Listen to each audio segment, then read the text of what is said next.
Welcome to the Weekly Leadership Experience, a place for leaders to get inspired, be challenged, and grow. I am your host, Reshad Oberlander. Let's get started.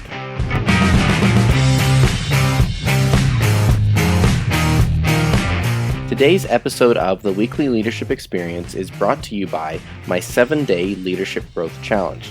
It's a free challenge that I've created, and it's delivered by email over the course of 7 days. I've created 7 compelling questions to challenge various aspects of your leadership, the way you lead, and why you lead. Go to ReshadOberlander.com and scroll down until you find the 7-day Leadership Challenge, or look for the link in the show notes. And now, on with the show.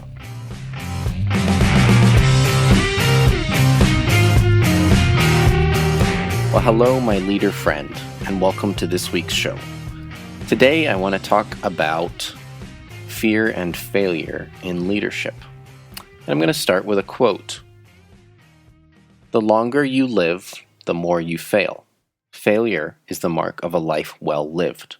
In turn, the only way to live without failure is to be of no use to anyone." Sanderson. And the quote comes from a fiction series called The Way of Kings.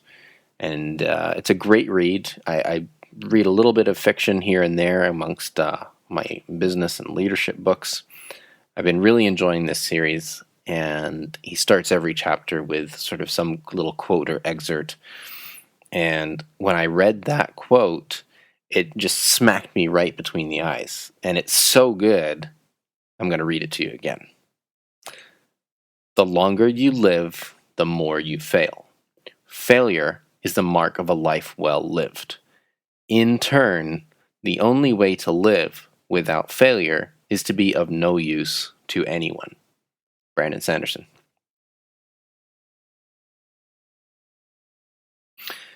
I hope that maybe some of you would like to write that down. It is powerful and profound, and I think so many of us need to hear that failure is actually okay. And I have had a struggle in much of my life with a fear of failure. I think many of you probably resonate with that struggle. That fear can be paralyzing, demoralizing, crippling, disempowering, and absolutely disheartening. Not wanting to fail and being afraid of failure has held me back and holds us all back so often in so many ways. I know for me that my leadership has suffered because of it.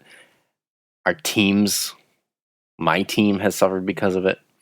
And it's something that we need to change. We need to shift how we look at failure, but we also need to shift how we look at fear.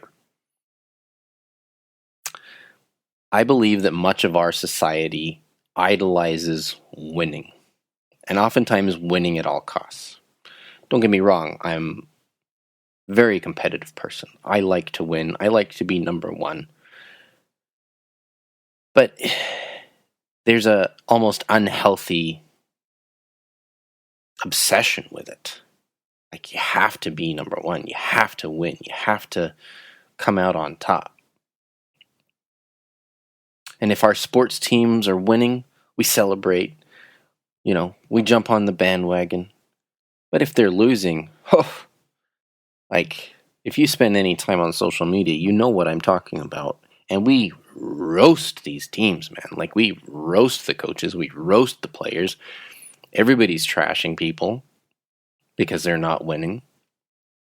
And their measure of success becomes is the game won? Have they won more games than they've lost? Business-wise, how much profit are you turning? How many awards are on your wall? Who's the best?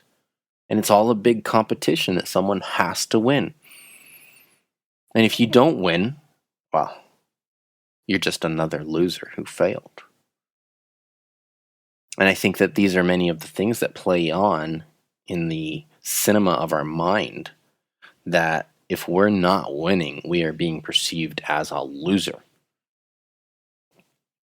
And we need to reframe how we look at failure and how we look at fear. Because the way it is right now, is way off and it's wildly ineffective. Fear is actually a normal human emotion. It's okay to be afraid.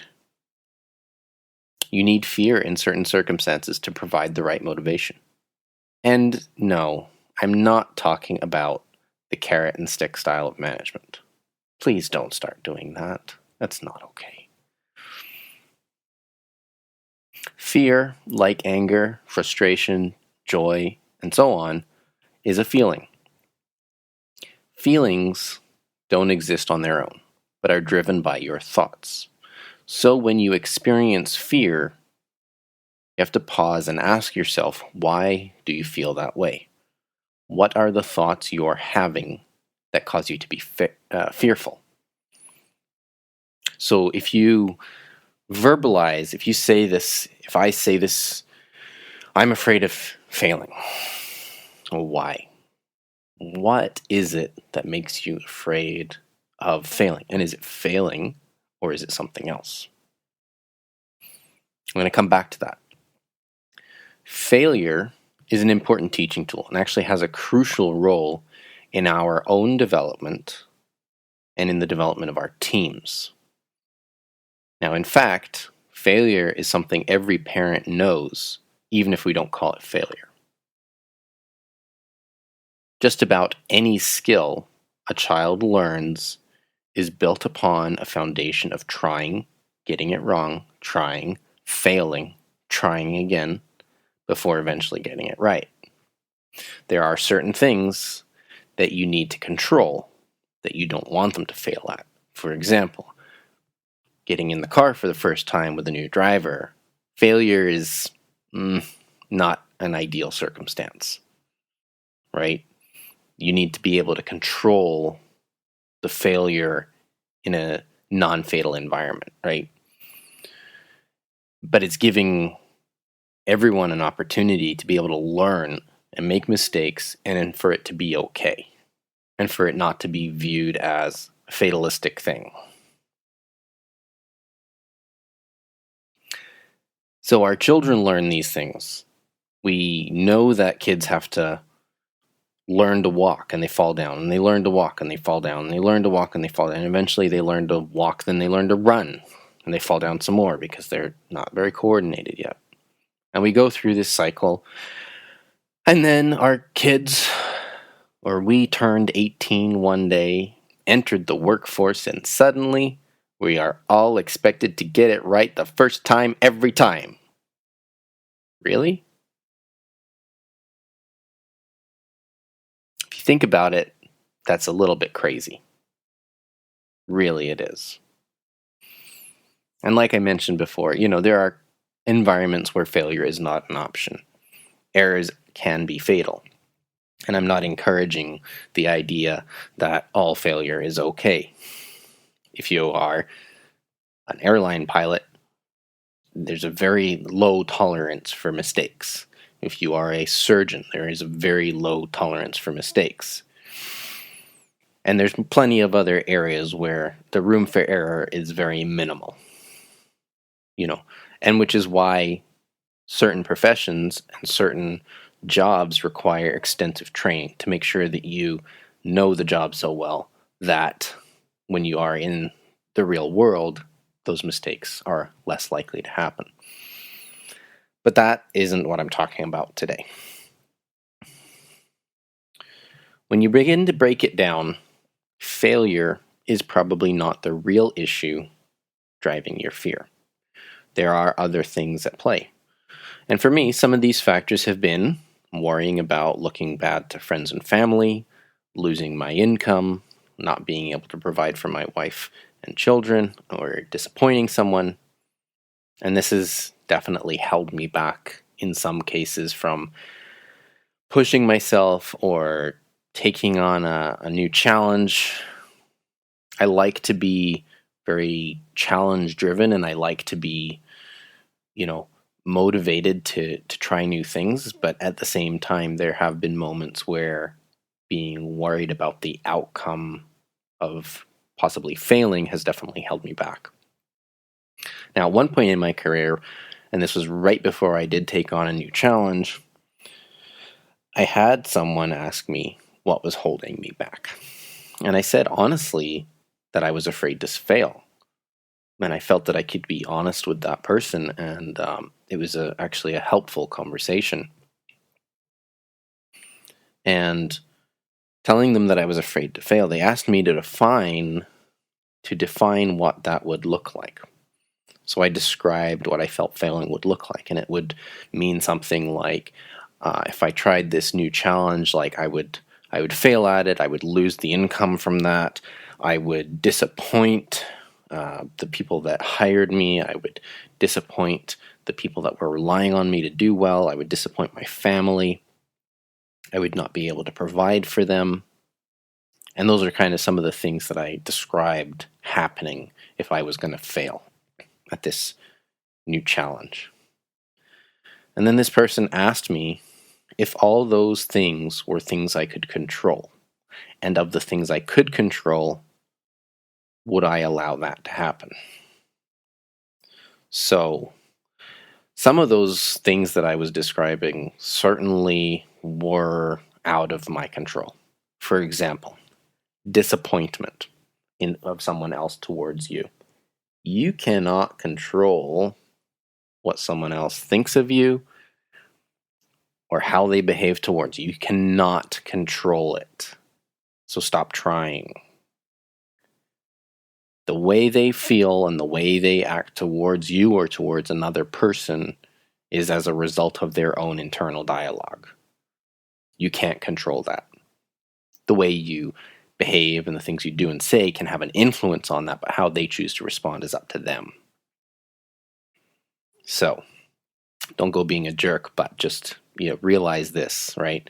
You can't control how someone chooses to think and then feel and then behave. Okay, so don't do that. Side rant.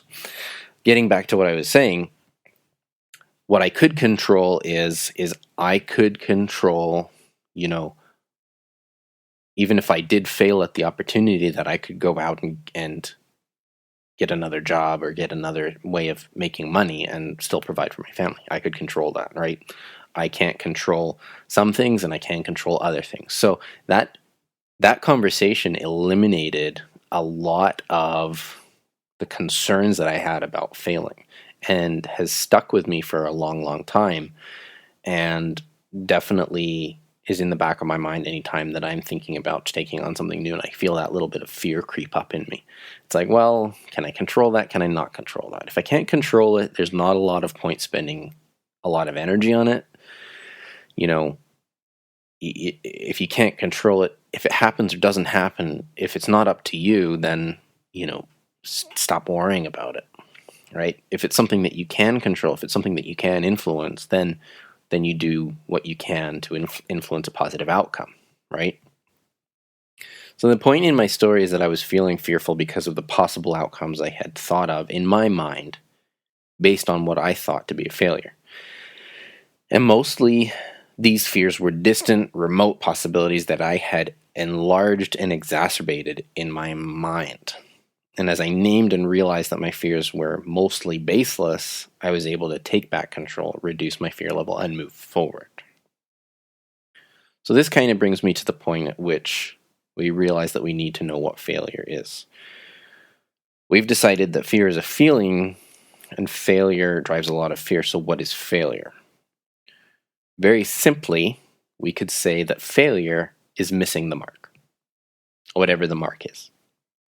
And anyone listening right now, if you're listening, you probably immediately had an example come to mind of when you've missed the mark or you think you're going to miss the mark. That could be a sales target, a business or a personal goal, relational, fitness, whatever. Some failings are big and some are small. Point is, maybe you failed. And you're okay. You're okay. You may have heard some people say that you actually have a 100% success rate because you're still here today. It's an interesting idea if you think about it. You have a 100% success rate. Even despite however many failings and mistakes and shortcomings you've had in life, you're still here. Congratulations. So, maybe failure isn't all that bad. But what you do next is what becomes important. You may have heard of Ray Dalio.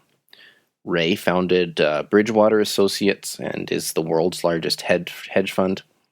Ray shares about an experience in his book Principles, which I haven't read, but I heard about this story, and it's an incredible story. And so Ray shares about this story where an employee at Bridgewater Associates made a mistake which cost a lot of money. It was a very big mistake. They could have fired this person, but they chose not to, and instead focused on what could be learned. Now then, Ray then created a mistake log where errors are reported, collected, and shared so everyone can learn from them. So failing doesn't get you fired at Bridgewater Associates, but not reporting your mistakes does. And I think that's actually a really cool story, and I think that that is something that businesses and leaders need to take hold of and destigmatize failing and destigmatize making mistakes and focus instead on what you can learn when there are shortcomings. We need to stop looking at failures as ultimatums, as discipline-worthy offenses, and start seeing them as opportunities to learn and grow. If you're shooting a bow and arrow, you have to spend some time missing the mark. You have to develop your skill and increase your strength before you start hitting bullseyes. Very famous quote from Michael Jordan.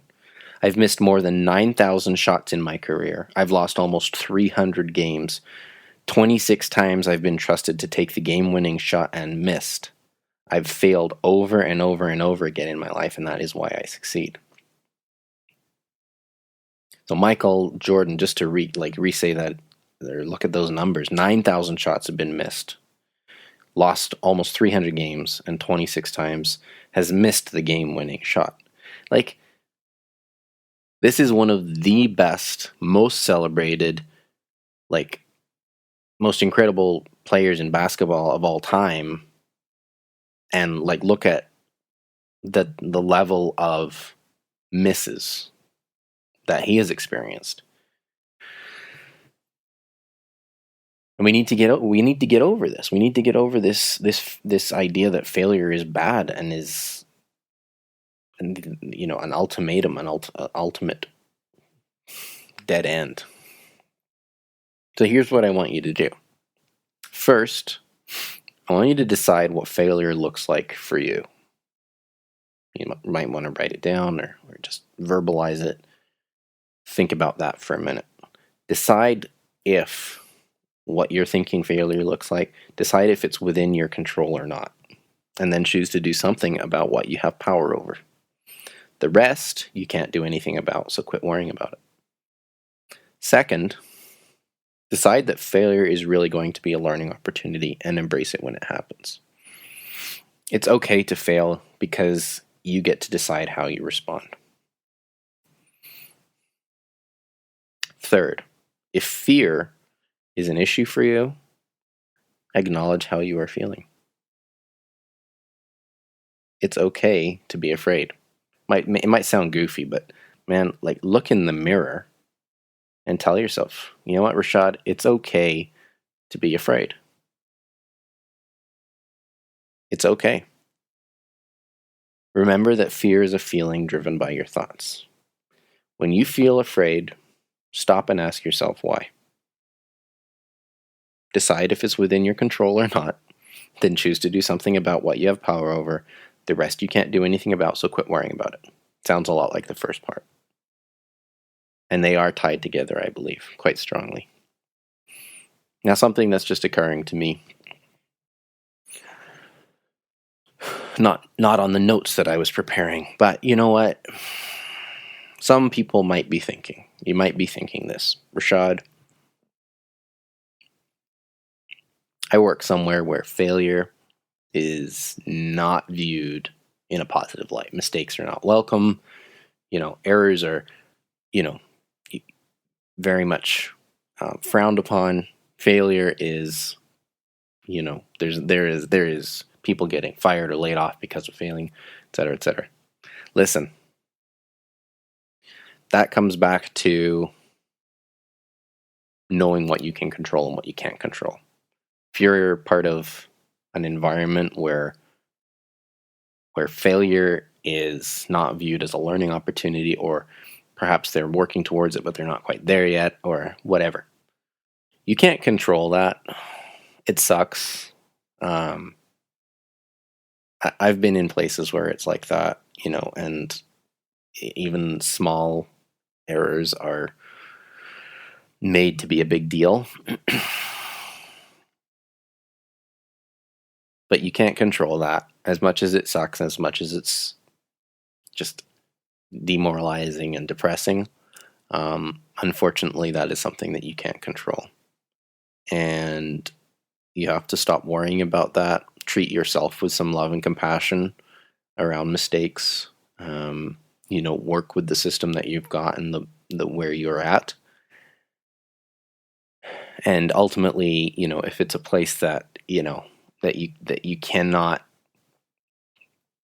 align with, like if you can't make the alignment in how you want to work and the type of work that you're doing, ultimately that may be a decision that you have to make and maybe move on.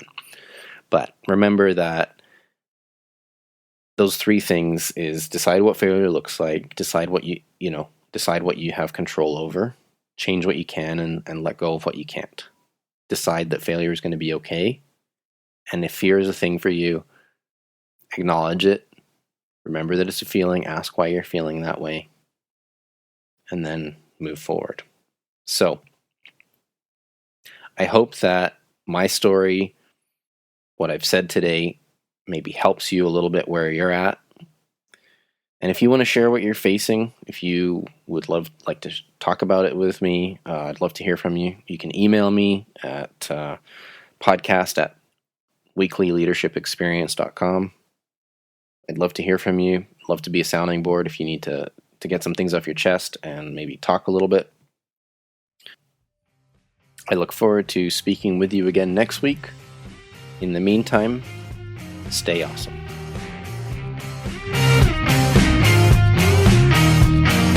If you've enjoyed what you've heard today, would you head over to Apple Podcasts or wherever you listen to podcasts and subscribe, leave me a rating, leave me a review, and share this with a friend. It spreads the word and helps the podcast grow. You can also find me on social media at R.E. Oberlander. Until next time, stay awesome.